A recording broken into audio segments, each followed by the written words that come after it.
Bismillahirrahmanirrahim.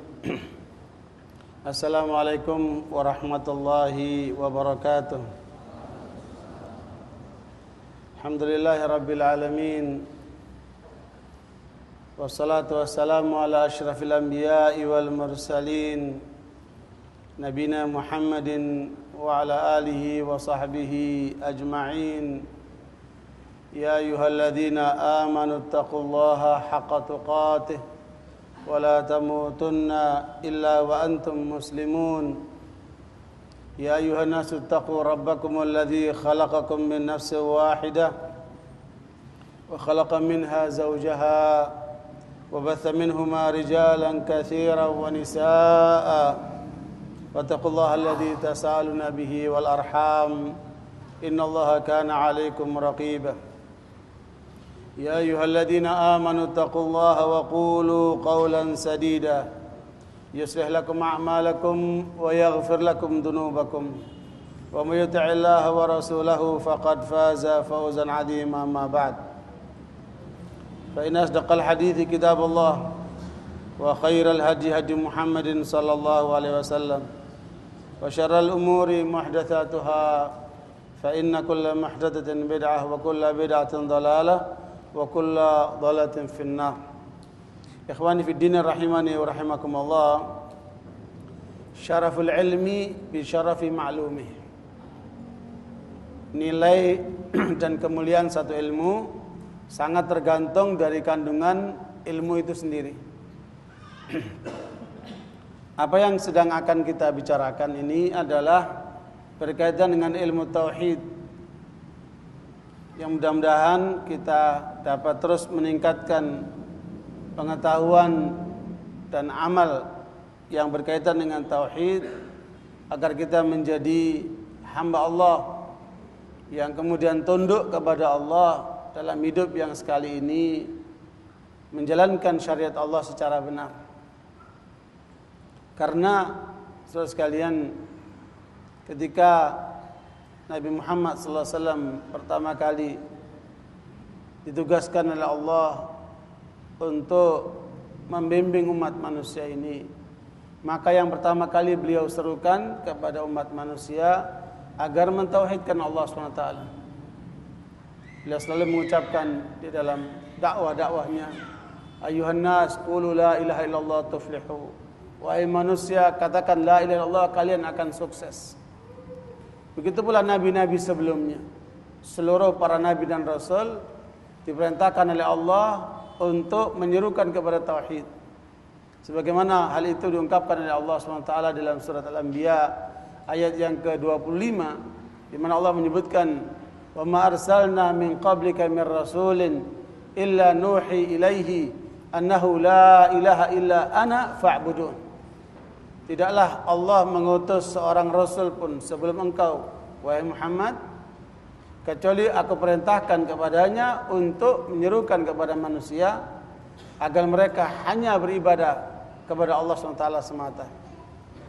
Ikhwani barakallahu fikum, makanya kalau kita ingin melihat satu ajaran, satu kelompok, satu pemikiran, atau satu aliran bahkan, maka kita harus melihat bagaimana pemahamannya terhadap akidah ini.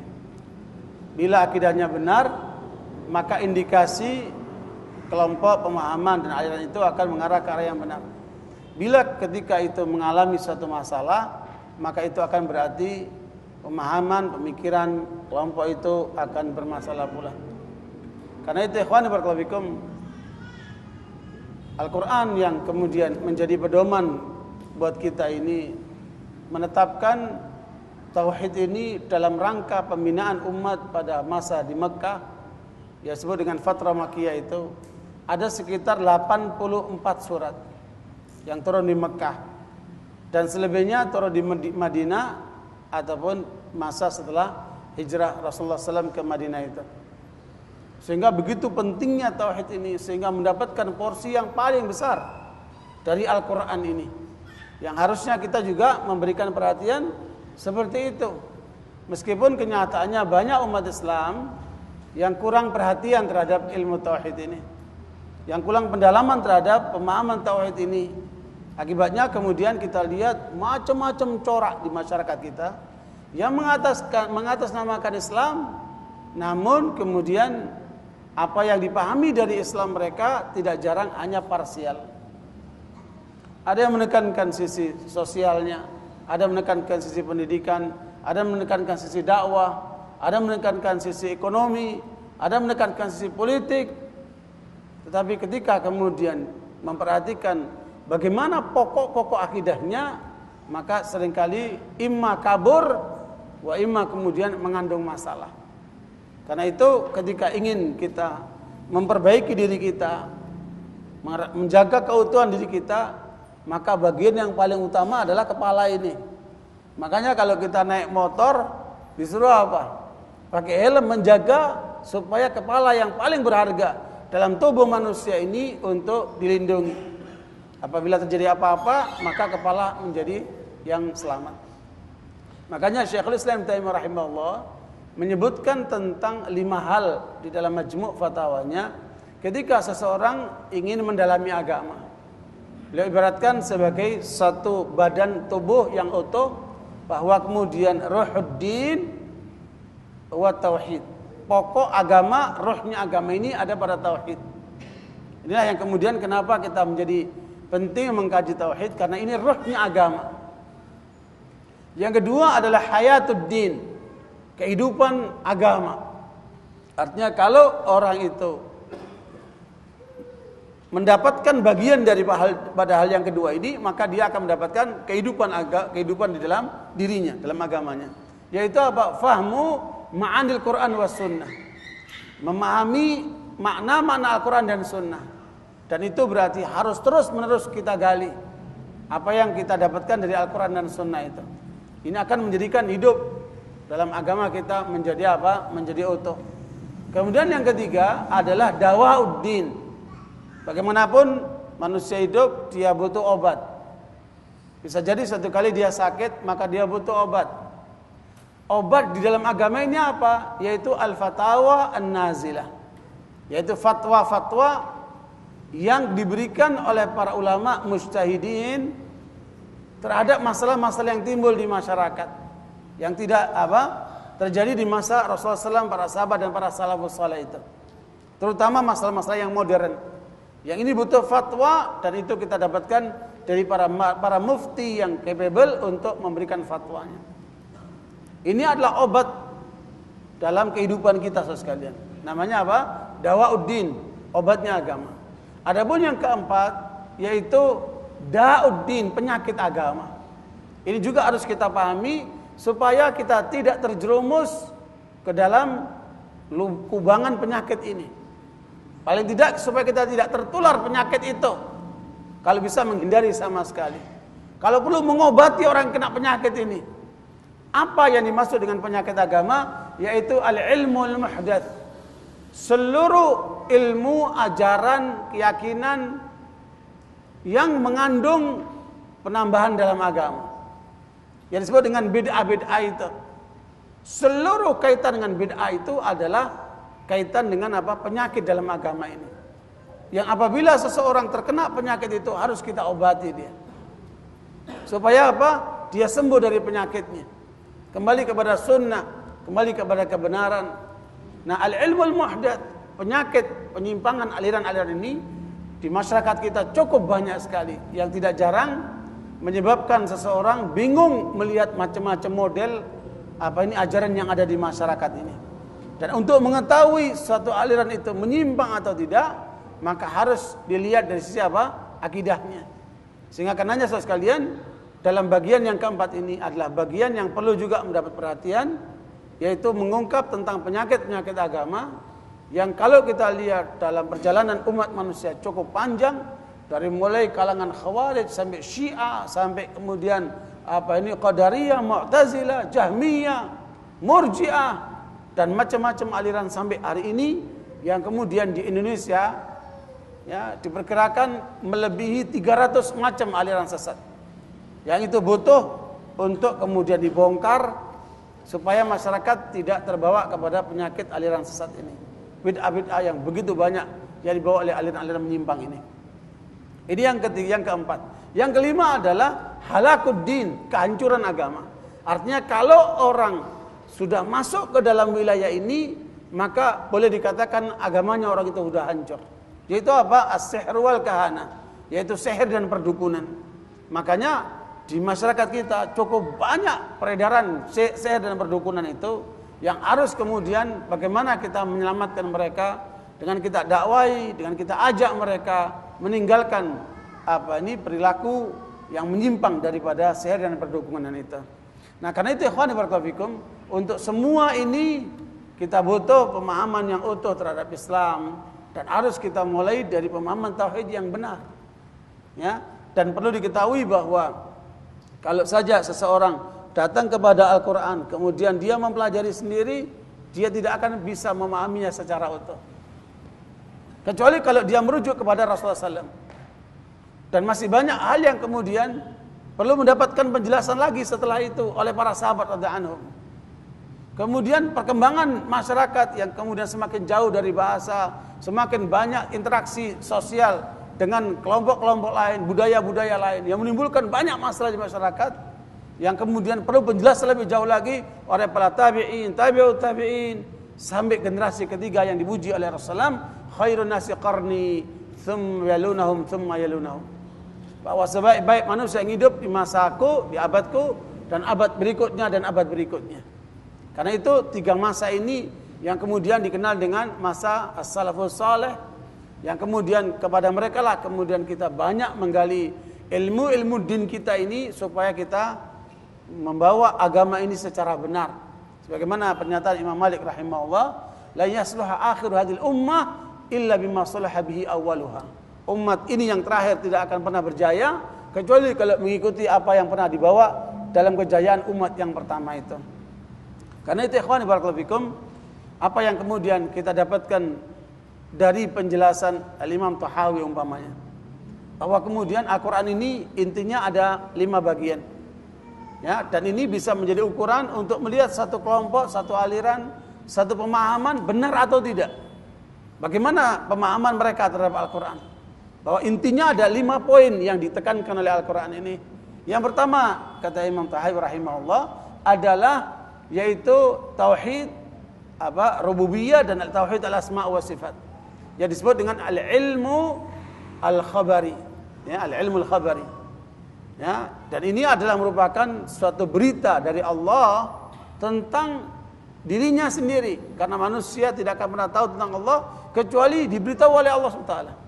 Nah, penjelasan Allah tentang dirinya itu lengkap diberikan di dalam Al-Quran, yang kemudian disebut dengan at-tauhid al-ilmi al-khabari, yang sifatnya adalah berita dari Allah, seperti umpamanya alhamdulillahi rabbil alamin, ar-rahmanir rahim, penjelasan bahwa dialah segala puji bagi Tuhan yang telah menciptakan langit, menciptakan seluruh alam semesta dengan segala seginya, baik itu manusianya, binatang-binatangnya, kemudian tumbuh-tumbuhannya, dan macam-macam yang ada dalam kehidupan manusia dan kehidupan alam semesta ini, semuanya adalah merupakan ciptaan Allah SWT.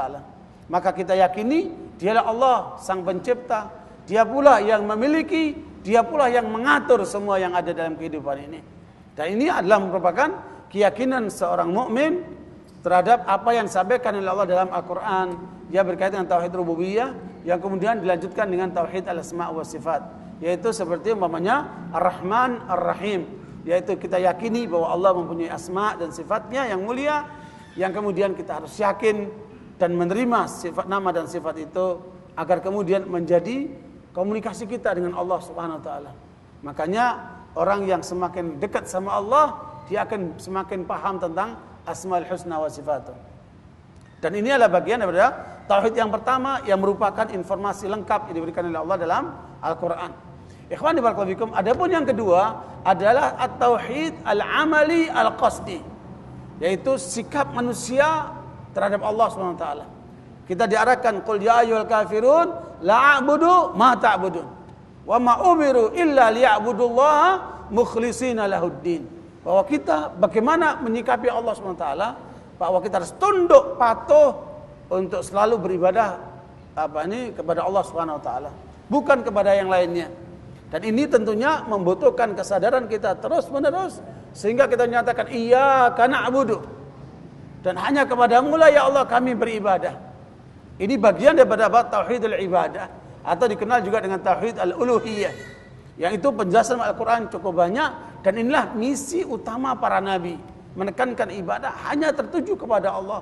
Sementara kebanyakan manusia justru yang mereka lakukan adalah kemusyrikan. Mereka beribadah kepada selain Allah, kemudian mereka meminta kepada selain Allah, mereka mengkultuskan kepada selain Allah. Tidak jarang mereka mengkultuskan langit ataupun matahari ataupun binatang, ya, atau kemudian mengkultuskan hari, mengkultuskan nomor dan lain sebagainya seperti itu. Makanya kita harus kembali kepada Allah SWT, beribadah hanya tertuju kepada Allah, sehingga kemudian kita murnikan Allah sesuai dengan kebesarannya dalam bentuk kita beribadah kepadanya. Itulah yang kemudian bagian kedua daripada tauhidul ibadah. Adapun yang ketiga, yaitu muqtada tauhid. Inti daripada isinya tauhid ini apa? Pelaksanaannya apa? Yaitu menegakkan syariat Allah SWT. Mulai daripada taharah sampai kepada penegakan negara itu. Mulai daripada hal-hal yang berkaitan pribadi sampai menegakkan peradaban umat manusia itu. Ini semua adalah merupakan konsekuensi daripada tauhid.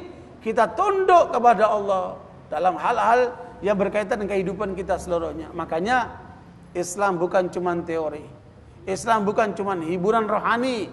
Islam adalah way of life, pedoman hidup, yang dengan itu menunjukkan bahwa kita tunduk betul kepada Allah, sehingga ketika kemudian berhubungan dengan Allah, hablum minallah, kita mengikuti syariat Allah. Ketika berhubungan dengan manusia, hablum minas, juga kita mengikuti syariat Allah. Sehingga ketika kita kemudian menikah, ketika kita berduka, ketika kita berbisnis, ketika kita berpolitik, ketika kita dalam berbagai macam kehidupan ini, harus kembali kepada syariat Allah SWT. Dan inilah yang kemudian menjadi bagian yang harus kita tegakkan dalam hidup ini. Kalau benar kita tauhid kita, maka akan benar betul dalam bentuk apa? Pelaksanaan syariat Allah SWT. Inilah bagian yang ketiga, yang kemudian akan menjadi panjang lebar, yang kemudian diterangkan dalam masalah-masalah hukum yang kira-kira jumlah ayatnya mencapai sekitar 500 ayat. Ya, sekitar 500 ayat itu menjelaskan tentang poin-poin rincian syariat yang harus diikuti oleh umat manusia ketika dia meyakini Allah sebagai Tuhannya.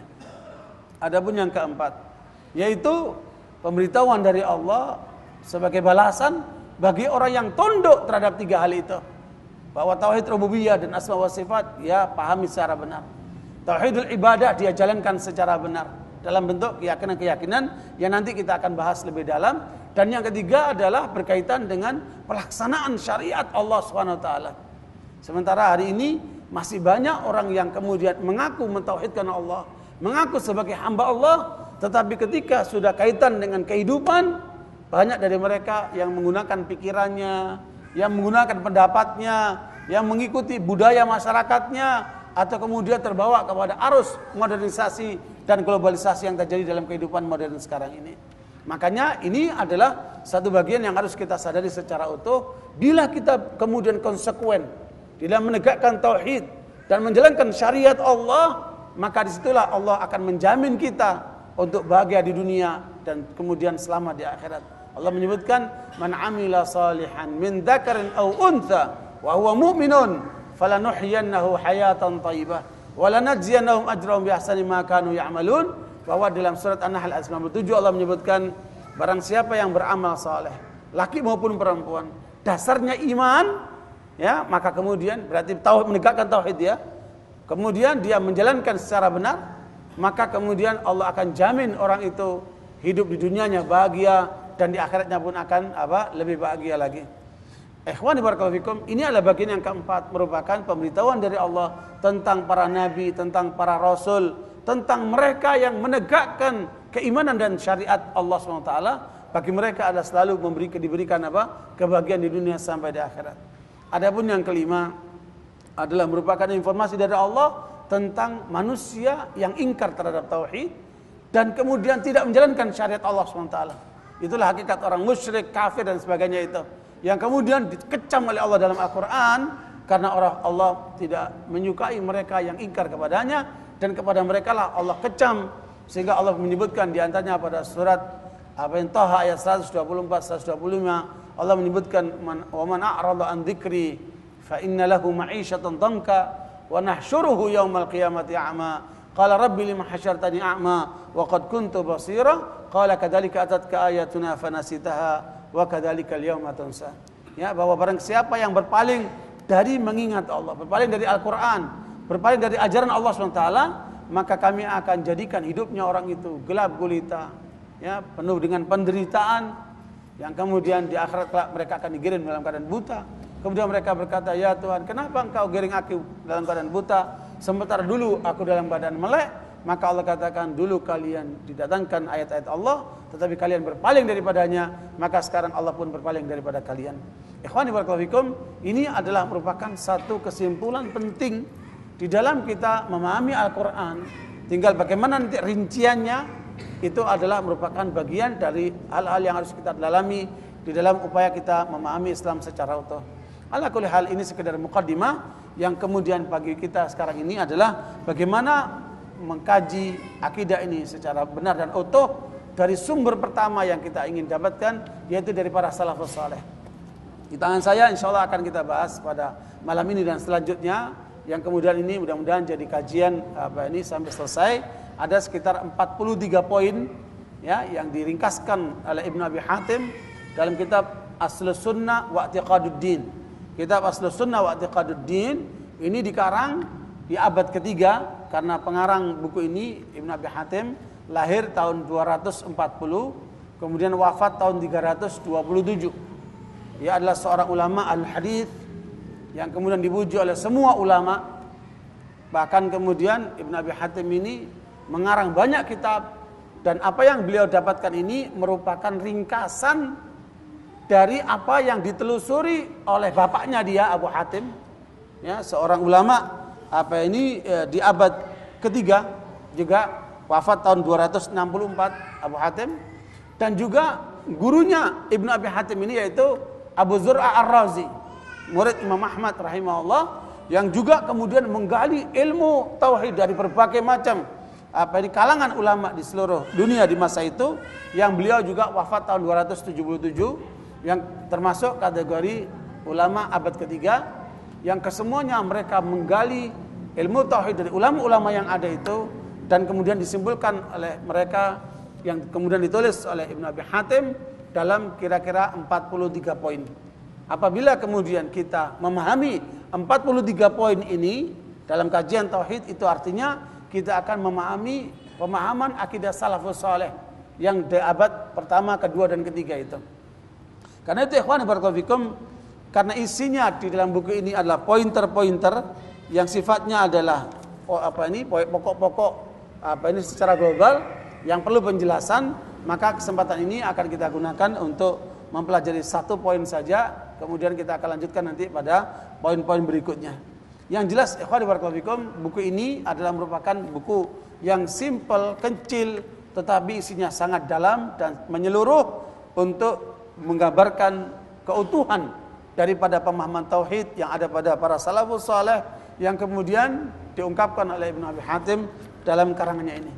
Dan tentunya Ibnu Abi Hatim adalah seorang ulama yang dipersiapkan oleh bapaknya, karena bapaknya ulama besar al-hadis, yang kemudian anaknya pertama kali didorong untuk hafal Quran, kemudian diajarkan berbagai macam ilmu yang kemudian dimiliki oleh bapaknya ketika umur 15 tahun. Baru kemudian oleh bapaknya diajak keliling untuk mendalami ilmu. Ya, yang kemudian beliau diajak oleh bapaknya pertama kali haji. Berangkat haji, kemudian pas nyampe mendekati Mekah, ya, beliau ihtilam, mimpi, menunjukkan sudah masa baligh. Sehingga bapaknya senang sekali karena anaknya berarti memang sudah jatuh wajib haji. Pada saat yang sama mereka sudah mencapai Mekah. Sehingga kemudian bapak dan anak ini menjalankan ibadah haji. Setelah selesai baru mereka menuju ke Mesir untuk menggali dari ulama-ulama Mesir. Kira-kira di Mesir mereka menggali dari ulama sana selama sekitar 7 bulan. Ya, bapak sama anak ini menggali dari ulama-ulama di Mesir kira-kira selama 7 bulan. Nah setelah itu dalam proses mereka belajar, Ibnu Abi Hatim menceritakan bagaimana kesungguhan orang tuanya bersama dengan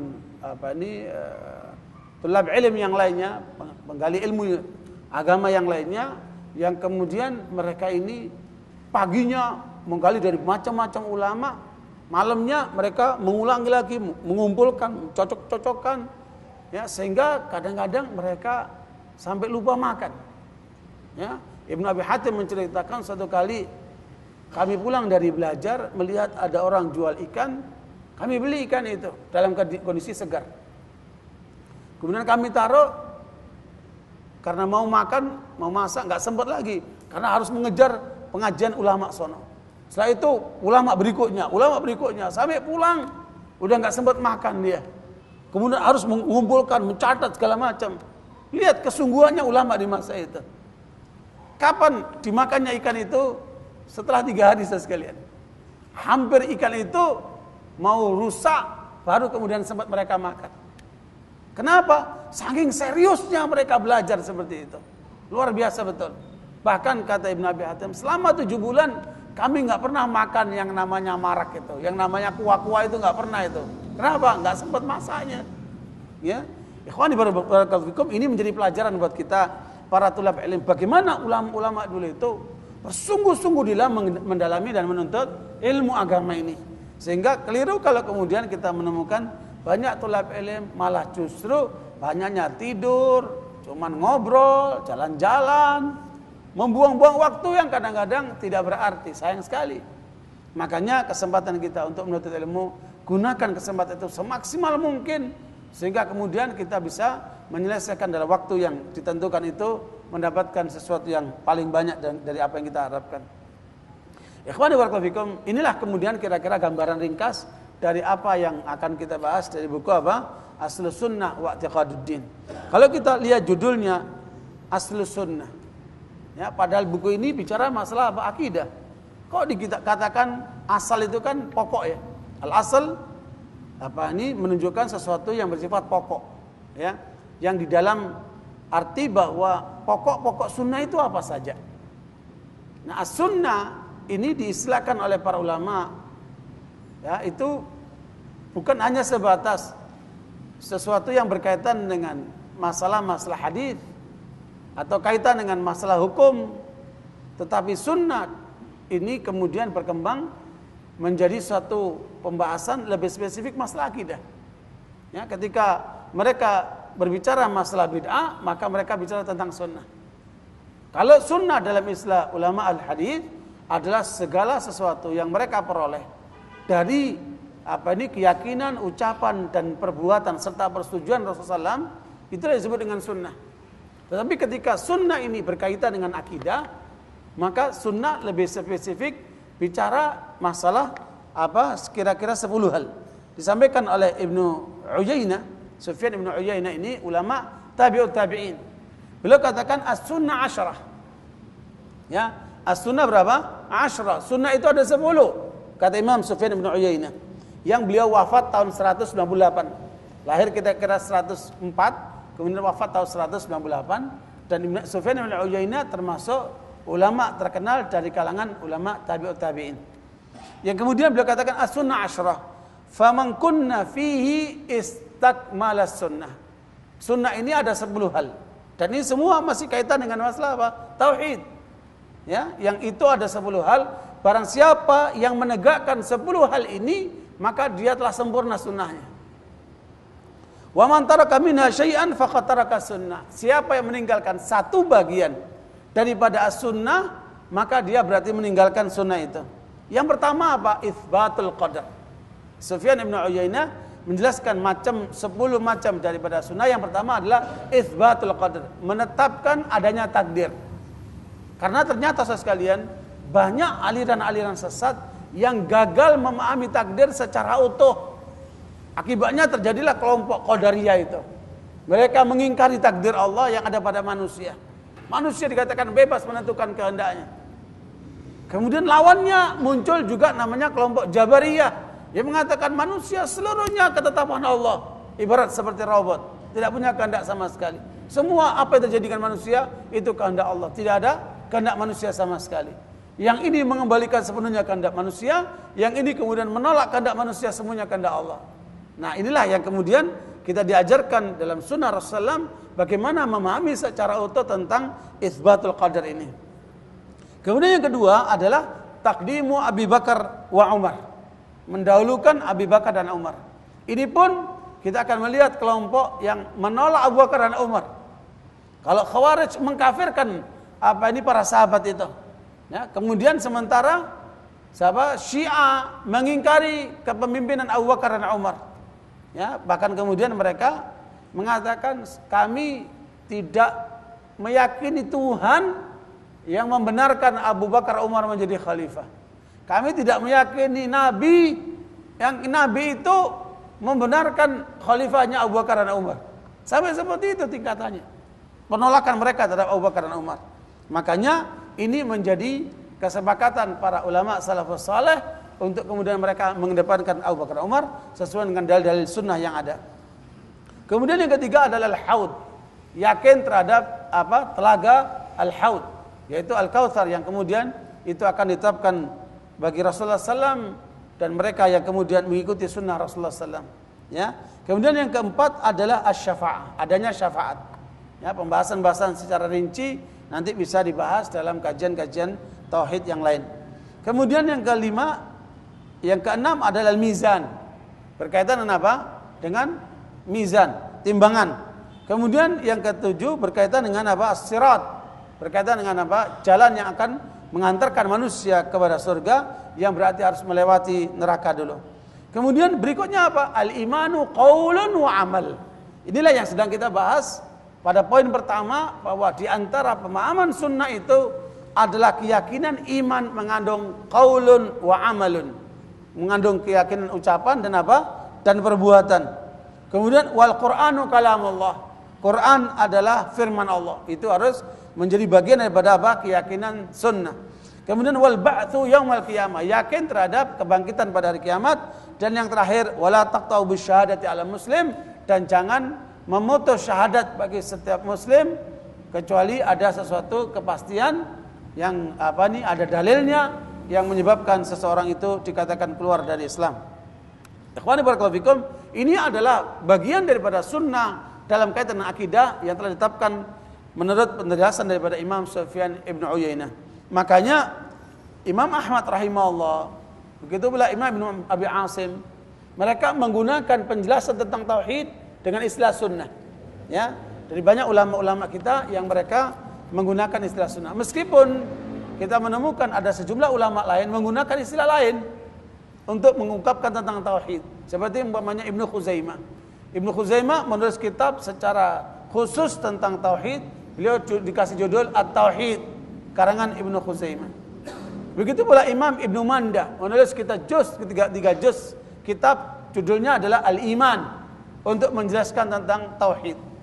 Ada juga kemudian Al-Baghdadi menulis kitab dengan judul Usuluddin untuk menjelaskan masalah tauhid.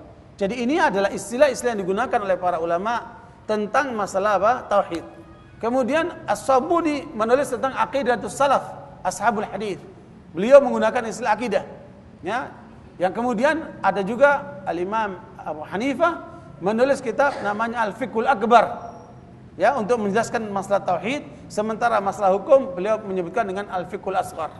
Itu juga adalah penjelasan tentang masalah tauhid, yaitu apa? Al-fiqhul akbar. Kadang-kadang juga diistilahkan dengan Ahlus Sunnah wal Jamaah, usul i'tiqad Ahlus Sunnah wal Jamaah. Seperti ditulis oleh Imam Al-Lalkai. Ya, begitulah istilah-istilah yang lainnya yang kemudian menjadi istilah yang terkenal juga Ahlus Sunnah wal Jamaah, juga istilah juga as-salafus saleh. Ya, istilah dengan as-salafus saleh. Nah, ala kulli hal barakallahu fikum, ini semua adalah berbagai macam istilah yang digunakan oleh para ulama untuk mengungkapkan masalah masalah tauhid. Nah, karenanya saudara sekalian, penjelasan para ulama tentang masalah as-sunnah untuk menjelaskan masalah tauhid dimaksudkan untuk membantah kelompok-kelompok aliran sesat yang disebut oleh mereka dengan ahlul bidah, yang biasa mereka menyebarkan keyakinan-keyakinan yang menyimpang. Ya, baik itu dari kalangan Khawarij, Syiah maupun yang lainnya. Ikhwani barakallahu fikum, inilah kira-kira poin utama dari pemahaman Ahlus Sunnah, kemudian wa'tiqaduddin, yaitu keyakinan berkaitan dengan masalah agama.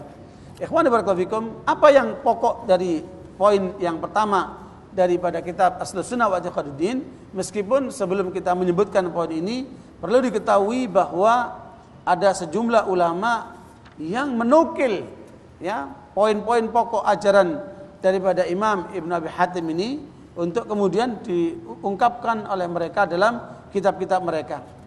Di antaranya yang disampaikan oleh muhakkik kitab ini, yaitu al-Imam yang pertama al-Imam Husain ibn Muhammad bin Habsyi al-Muqri, yaitu beliau wafat tahun 373. Itu pernah menukil secara utuh ringkasan dari Ibn Abi Hatim.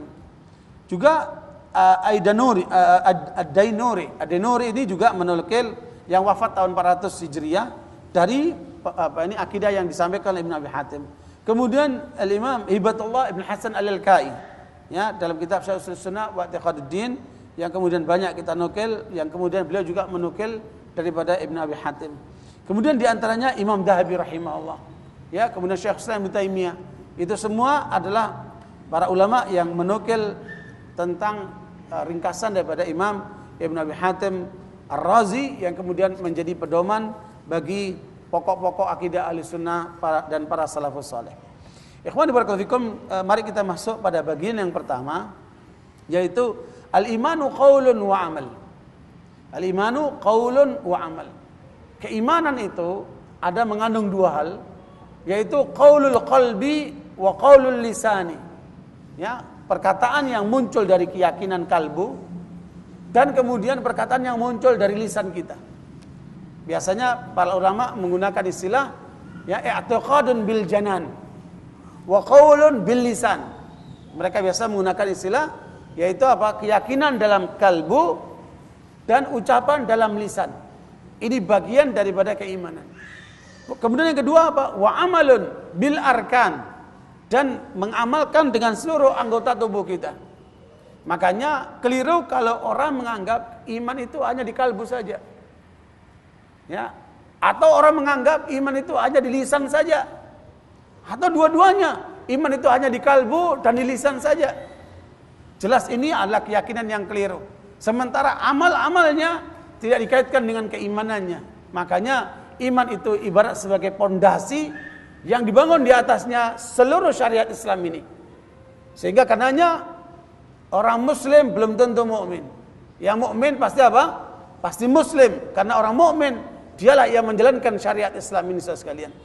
Karena itu al-imanu qaulun wa amal adalah merupakan bagian yang sudah disepakati oleh para salafus saleh, yang menjadi keyakinan mereka, yang kemudian inilah yang harus kemudian kita bawa dalam kehidupan manusia ketika kita merujuk kepada Al-Quran. Allah menyebutkan di antaranya adalah firman Allah SWT di dalam surat Al-Anfal ayat yang kedua dan ketiga. Allah menyebutkan innamal mu'minuna alladzina idza dzukirallahu wajilat qulubuhum wa idza tuliyat alaihim ayatuhu zadatum imana wa ala rabbihim yatawakkalun alladzina yuqimuna sholata wa mimma razaqnahum yunfiqun ulaika humul mu'minuna haqqan lahum darajatun 'inda rabbihim wa maghfiratun wa rizqun karim. Di dalam ayat itu Allah menyebutkan hanya saja innama, sesuatu pembatasan. Yang dikatakan orang beriman itu siapa? Allah menyebutkan idza dzukirallahu wajilat qulubuhum. Bila disebutkan nama Allah, hati mereka bergetar. Makna bergetar di sini adanya rasa takut dalam diri orang itu. Sehingga kemudian ketika ada panggilan azan dia penuhi panggilan azan itu. Ketika kemudian ada panggilan kewajiban dia jalankan kewajiban itu. Ketika ada peluang untuk melanggar Allah dia tinggalkan itu.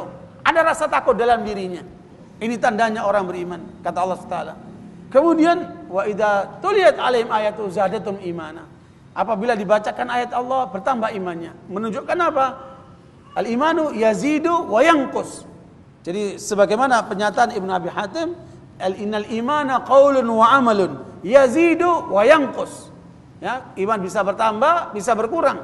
Kalau Allah menyebutkan wa idza tuliyat alaihim ayatu zadatum imana, Kalau dibacakan ayat Allah bertambah imannya, itu berarti bisa jadi seseorang ketika kemudian melalaikan membaca ayat Al-Quran, ya, tenggelam di dalam dosa-dosanya, maka terjadi apa?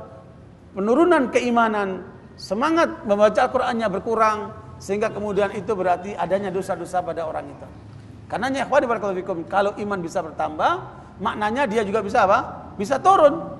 Sehingga karenanya inilah yang kemudian menjadikan dasar oleh para ulama yang menyebutkan bahwa iman bertambah dengan ketaatan dan berkurang dengan apa?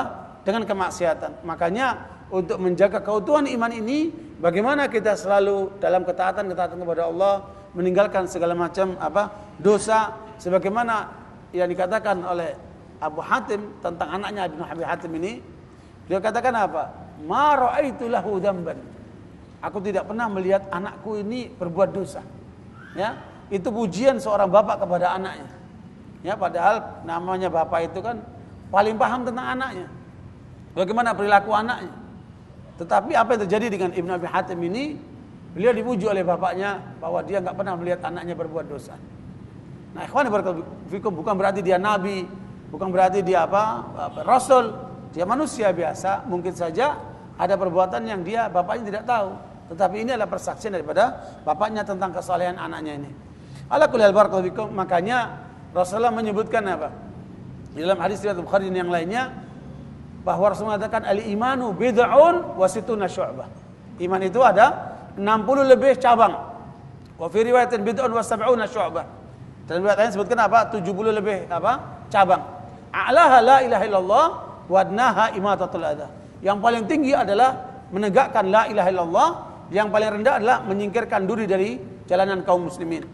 Nah, apabila kita melihat antara keyakinan la ilaha illallah dengan pelaksanaan menyingkirkan duri, ini adalah bagian yang tidak terpisahkan yang disebutkan oleh Rasulullah.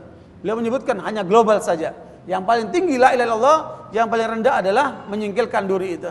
Ini menunjukkan antara iman dengan perbuatan sangat terkait saudara sekalian.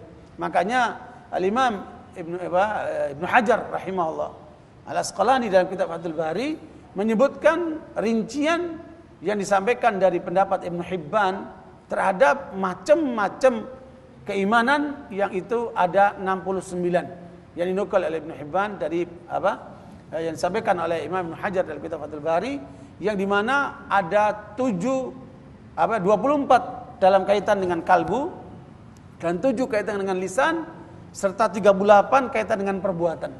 Jadi semuanya mencapai sekitar 68. Kalau ada yang ingin melihat rinciannya, silakan melihat pada kitab Fathul Bari. Ya, di sana Ibnu Hajar rahimahullah telah menukil secara panjang lebar rincian yang disampaikan oleh Ibnu Hibban. Nah, ikhwani barakallahu fikum, dengan demikian maka kita menjadi jelas bahwa apabila kita meyakini iman ini bukan hanya sebatas keyakinan, bukan hanya sebatas ucapan, tetapi harus ada pembuktian. Kita melihat kenyataan umat kita ini bagaimana sekarang ini. Banyak orang mengaku Islam, mengaku beriman, tetapi ketika kaitan sholat, dia enggak sholat. Ya, ketika kita melihat ada orang-orang yang sholat dia, tetapi ketika kaitan dengan kehidupan ekonomi, dia tidak mau ke ekonomi yang syar'i. Justru terlibat dengan riba, terlibat dengan penipuan, terlibat dengan perbuatan-perbuatan tercela. Dia berlawanan dengan syariat ini. Ketika kemudian seorang dia sholat, dia menjalankan rumah tangganya secara Islam, kemudian ekonomi secara Islam, ketika dia berpolitiknya jauh dari politik Islam. Ketika kemudian berhubungan dengan peradilan, dia jauh dengan peradilan Islam. Nah, ini ada masalah dengan umat ini. Makanya saudara sekalian, kalau betul keimanan ini dipahami oleh umat ini secara benar, maka hasilnya apa? Antara keyakinan, ucapan dan perbuatan ini adalah selaras. Yang terjadi sekarang ini, ketika antara keyakinan dan ucapan itu kemudian ada yang tidak beres dengan perbuatannya, berarti di sini ada sesuatu yang tidak beres. Makanya orang munafik itu antara keyakinan dan ucapan nggak nyambung dia. Ucapannya bagus, tetapi keyakinannya rusak dia. Ya. Sementara orang mukmin tidak seperti itu. Dia antara keyakinan, ucapan dan perbuatannya, dia selalu selaras dia. Nah, inilah yang harus kita tumbuhkan dalam kehidupan umat kita ini. Kenapa iman itu dia ucapan dan perbuatan? Karena memang itu harusnya jadi kesatuan. Bahwa kemudian di masjid dia benar. Kemudian di sekolahan dia benar. Di rumah tangganya dia benar. Di masyarakatnya dia benar. Dalam kehidupan apapun dia selalu dalam kebenaran. Karena sesuai dengan keyakinan dan keimanannya. Coba antum lihat sekarang ini. Bagaimana kita lihat umat Islam di waktu sholat subuhnya. Di mana-mana, dari ujung Aceh sampai ujung Irian, kita temukan umat Islam di waktu subuhnya. Di masjid itu sedikit sekali. Kenapa ini? Karena mereka di dalam pemahaman keimanannya ada masalah sekalian. Sehingga apa yang terjadi kita temukan di kalangan remaja umpamanya. Mereka yang tidak sholat antara umur 15 tahun sampai 25 tahun dari hasil penelitian salah satu lembaga nasional, yang sholat itu cuma 28%. Maknanya 72% anak-anak muda kita mereka tidak sholat. Padahal mereka mengaku dari keluarga muslim, orang tuanya muslim. Tidak jarang mereka mengaku orang beriman, tetapi kenyataannya mereka jauh dari sholat.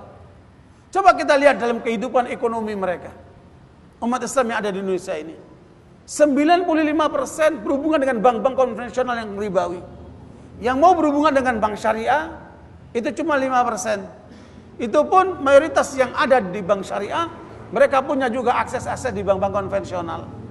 Ini menunjukkan ada tidak beres dengan kehidupan umat ini. Yang kenapa pemahamannya tidak utuh? Karena imannya bermasalah, maka perilakunya bermasalah. Nah, bagaimana kita ingin merubah seseorang yang umpamanya dia cenderung untuk suka selingkuh, atau cenderung untuk suka ke arah yang riba, atau cenderung untuk kepada minuman-minuman keras, atau cenderung kepada pelanggaran-pelanggaran syariat yang banyak itu. Ketika kita melihat orang-orang seperti ini, kita nggak cukup hanya menegur, sholat, jangan minum, jangan kemudian melakukan itu dan itu. Sementara kemudian keimanannya tidak pernah kita sentuh. Makanya saudara sekalian, inilah pentingnya kita memahami keimanan secara utuh. Dimaksudkan untuk merubah perilaku orang itu. Sebab kalau kemudian kita lihat apa hubungannya iman dengan akhlak. Allah menyebutkan di dalam surat Ibrahim ayat 24-25 bahwa kemudian alam tara kaifa daraballahu mathalan kalimatan thayyibatan ka syajaratin thayyibatin asluha thabitun wa far'uha fis sama' tu'ti ukulaha kulla hinin bi'idni rabbiha wa yadriballahu al-amthal lin-nasi la'allahum yatadhakkarun.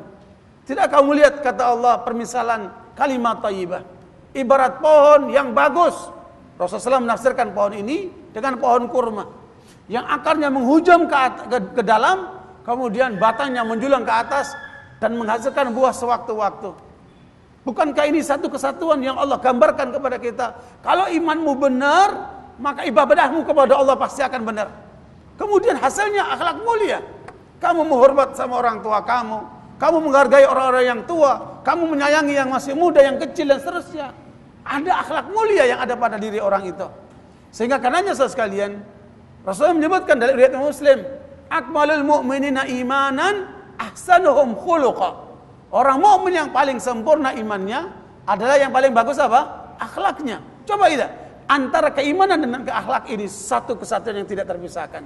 Sementara kita banyak melihat dalam seminar-seminar, dalam kajian-kajian, mereka bicara akhlak tetapi tidak bicara tentang keimanan dan tauhid.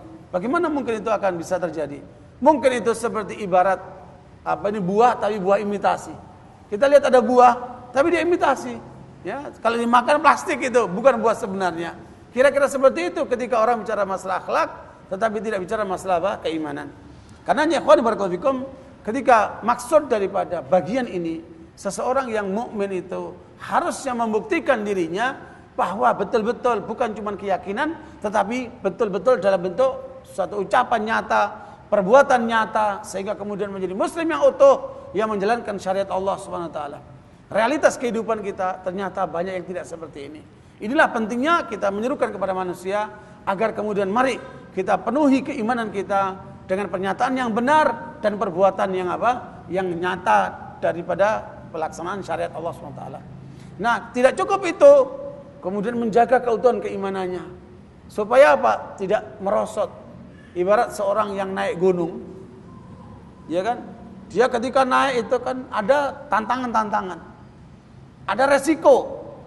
kemungkinan dia jatuh, kemungkinan dia terperosok, kemudian dia naik terus, dia berusaha memanjat terus, sampai kepada tingkat yang puncak itu, sampai mencapai tingkatan istilahnya an-nafsul mutmainnah, jiwa yang sudah senang kepada kebaikan, jiwa yang sudah tunduk kepada Allah, jiwa yang kemudian menjalankan syariat Allah SWT.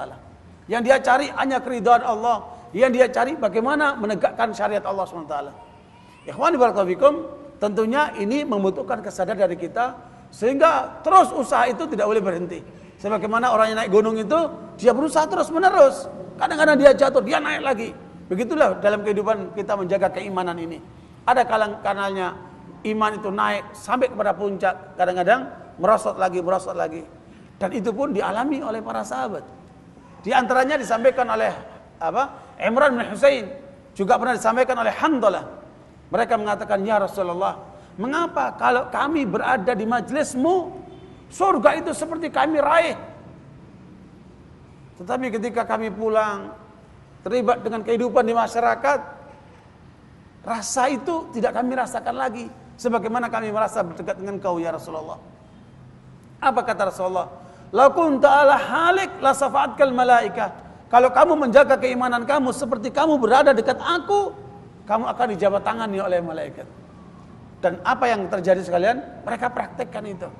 Sehingga bagaimana kemudian merasa dekat dengan Rasulullah di masjid, tetapi juga merasa dekat dengan Rasulullah di luar masjid, dalam kehidupan nyata.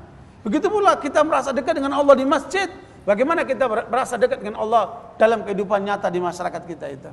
Inilah inti daripada innal imana qaulun wa amalun yazidu wa yanqus, bahwa kemudian mengandung 5 hal. Ya, bahwa yang pertama al-imanu i'tiqadun bil janan. Keyakinan dalam kalbu. Wa qaulun bil lisan, diucapkan dengan lisan. Dan itu berarti lisan kita bicara jangan sampai menyalahi syariat Allah SWT. Kalau sudah bicara harus muncul dari keyakinan dan tidak boleh lepas daripada ketentuan syariat. Makanya ngomongnya harus benar. Yang kemudian yang ketiga adalah wa amalun bil arkan. Melaksanakan semampu kita atas dasar apa yang kita punyai dari seluruh anggota tubuh kita ini untuk kita bawa mengikuti syariat Allah Subhanahu wa taala. Sesuai dengan keyakinan yang kita punyai tadi itu. Sehingga kemudian perbuatan kita diupayakan semaksimal mungkin untuk sesuai dengan syariat Allah Subhanahu wa taala. Kemudian yang keempat yazidu bi ta'at. Iman ini akan terus bertambah, meningkat dengan ketaatan-ketaatan. Makanya saudara sekalian, bagaimana kita lihat kehidupan para salafus saleh itu, mereka selalu menjaga keimanannya. Sampai Mu'ad bin Jabal radhiyallahu anhu mengatakan, ta'alu bina nu'minu sa'ah. Mari duduk sebentar kita meningkatkan keimanan kita sejenak. Makanya mereka menjaga terus-menerus. Makanya ayat yang mengatakan fa idza faraghta fansab. Ketika kamu selesai melakukan kebaikan, maka laksanakan kebaikan berikutnya. Bila Anda tidak disibukkan dengan kebaikan, maka Anda akan disibukkan oleh syaitan dengan keburukan. Makanya sibuk-sibukkan kita dalam ketaatan-ketaatan kepada Allah SWT. Inilah yang keempat. Adapun yang kelima adalah wa yanqus bil ma'asi, menjaga diri keimanan ini supaya tidak terjadi pengurangan, erosi disebabkan karena maksiat. Ikhwani barakallahu fikum, kalau kemudian 5 hal ini kita pahami secara utuh, kemudian kita jalankan secara benar, saya yakin akan terjadi perubahan di masyarakat kita ini. Paling tidak dalam diri kita lah, ya, kita praktekkan. Makanya jangan kita suka menyalahkan orang lain, sementara kita nggak pernah mengoreksi diri kita. Dulu para salafus saleh itu, mereka tahu hubungannya kepada Allah itu bermasalah karena mereka melihat perilaku kudanya sudah mulai larat. Ya, istrinya sudah mulai Sudah mulai menuntut macam-macam. Ya, perilaku anaknya sudah mulai enggak benar. Itu sudah mulai dirasakan ada hubungan yang tidak baik dengan Allah Subhanahu wa taala. Kita pun bisa merasakan itu. Ketika sehari umpamanya kita bisa membaca Al-Qur'an sampai 5 juz, 10 juz. Kita sehari mampu menjalankan itu. Kemudian berjalan 3 hari, seminggu, kemudian terjadi suatu masalah dalam kehidupan kita. Mungkin kita memandang perempuan yang bukan mahramnya. Mungkin kita bicara yang kemudian mengandung sesuatu dosa. Mungkin kita berbuat sesuatu yang mengandung dosa. Apa yang terjadi? Semangat ngaji Qur'annya menurun. Kita semua bisa merasakan itu. Kemudian Kita bisa merasakan kalau imannya naik, sholat jamaah selalu paling di depan. Ya kan? Ketika imannya sudah mulai menurun, kemudian sholatnya bukan lagi di depan, mungkin mundur lagi. Mundur lagi. Akhirnya sholatnya terlambat. Begitulah seterusnya sekalian. Nah, iman ini terus harus kemudian dipacu untuk selalu di posisi yang paling depan. Makanya kita semua bisa merasakan bagaimana pengaruh iman dalam kehidupan kita yang nyata ini sekalian. Sehingga karenanya para salafus saleh itu untuk menjaga keimanannya, mereka itu sibukkan dengan segala macam ketaatan, baik dengan sholat, dengan belajar, dengan sedekah, dengan taat sama orang tua, dengan berbuat baik kepada orang lain, dengan berpikir yang positif, dengan berbagai macam hal yang dapat kemudian mengisi waktunya, tenaganya, pikirannya dalam ketaatan-ketaatan kepada Allah Subhanahu wa taala.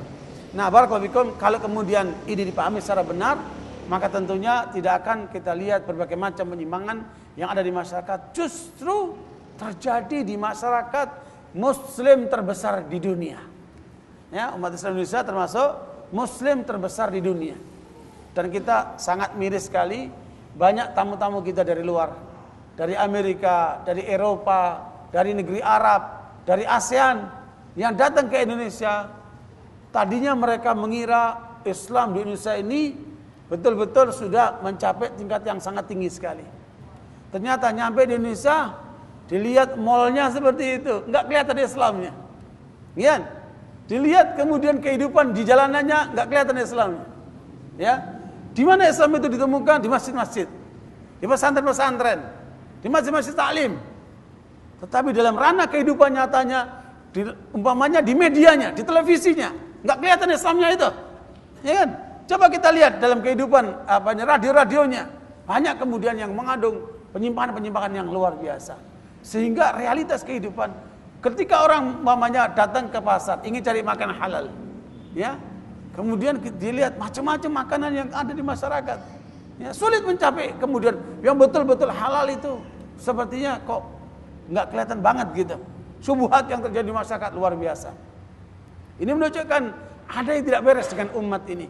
Makanya tidak ada jalan untuk memperbaiki semua keadaan yang ada ini kecuali kita harus kembalikan perbaikan dari segi tauhid. Tetapi jangan berhenti di situ. Kemudian bagaimana menegakkan tauhid ini secara nyata dalam bentuk menegakkan syariat Allah SWT sesuai dengan kemampuan. Nah, tentunya kalau kita memahami secara utuh ini, kita akan menemukan ada penyimpangan dalam kelompok lain. Ya, di antaranya ada kelompok Jahmiyah. Jahmiyah ini meyakini iman cukup hanya di kalbu saja. Ya, bahkan mereka mengatakan cukup di otak saja. Namanya ma'rifah. Iman itu cukup pengetahuan. Ya, kalau orang sudah punya pengetahuan, mukmin dia. Ya. Dan inilah yang kemudian diikuti oleh kelompok-kelompok kebatinan dan sebagainya. Eling. Ya, imannya cuma eling itu. Naudzubillah min dzalik. Ini jelas rusak keyakinan seperti itu. Atau kemudian seperti kelompok yang namanya Al-Karamiyah. Iman itu cukup di hati saja. Ya, jelas ini juga keliru. Kalau tadi Jahmiyah cukup di otaknya saja, di pemikiran, di pemahaman, ini Karamiyah mengatakan cuma di hati saja. Atau kemudian Asy'ariyah mengatakan iman itu cukup di lisan saja. Nah, ini muskil ini. Kemudian tidak ada kaitan dengan perbuatan, tidak kaitan dengan keyakinan, cuma di lisan saja. Atau kemudian Murji'atul fuqaha, ada sebagian para fuqaha yang masuk ke dalam kategori Murji'ah yang kemudian mengatakan iman itu cukup dari keyakinan sampai di lisan saja, tidak ada kaitan dengan perbuatan. Jelas ini keliru. Atau Khawarij yang mengatakan iman itu mengandung ucapan dan perbuatan, tapi iman itu hanya satu, tidak boleh dikotori dengan maksiat. Kalau orang berbuat maksiat, imannya rusak dia. Ini masalah lagi ini. Ya, sehingga kemudian kalau ada orang mukmin dia berzina, maka keluar dari imannya dia, keluar dari Islam, maka kafir dia. Makanya itulah kelompok Khawarij yang suka mengkafir-kafirkan orang disebabkan karena orang itu berbuat dosa. Ketika orang makan riba, itu berarti mencederai imannya, maka kafir dia. Ketika orang itu berzina, maka dia kafir keluar Islam. Padahal Rasul mengatakan la yazni zani hina yazni fa huwa mu'min. Betul, ketika orang itu berzina tidak lagi dikatakan mukmin. Dia keluar dari iman, menjadi apa? Muslim dia. Karena dia berbuat dosa, tapi tidak boleh dikatakan keluar dari Islam. Karena dia masih muslim. Nah, makanya kita ingatkan mereka yang membuat dosa itu, hati-hati kalian. Dengan kalian berbuat dosa seperti itu, kalian akan meruntuhkan keimanan itu sehingga keluar menjadi mukmin, menjadi muslim. Tetapi ketika kemudian sampai kepada kekafiran, baru dia dikatakan keluar dari Islam.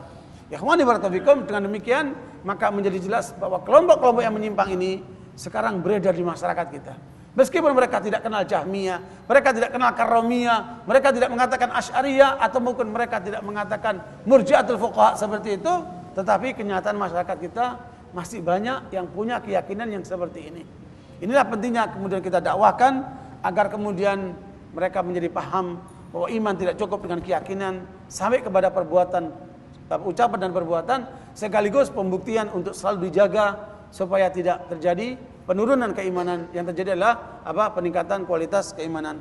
Wallahu a'lam bishawab. Semoga apa yang kita pelajari pada malam ini bermanfaat buat kita sekalian, dan insyaallah nanti kita lanjutkan dalam kajian-kajian berikutnya dari kira-kira 43 poin yang disampaikan oleh Ibnu Abi Hatim, yang mudah-mudahan ini menjadi pelajaran terus-menerus buat kita semuanya agar keimanan kita menjadi utuh dan kita berusaha betul untuk mengikuti manhaj salafus saleh dalam bentuk keyakinan, ucapan, perbuatan, dan betul-betul dalam penegakan syariat Allah Subhanahu wa taala. Aqulu qouli hadza wa astaghfirullakum. Mudah-mudahan apa kita belajar bermanfaat buat kita sekalian. Subhanakallahumma wa bihamdika asyhadu an la ilaha illa anta astaghfiruka wa atubu ilaik. Walhamdulillahirabbil alamin. Wassalamualaikum warahmatullahi wabarakatuh.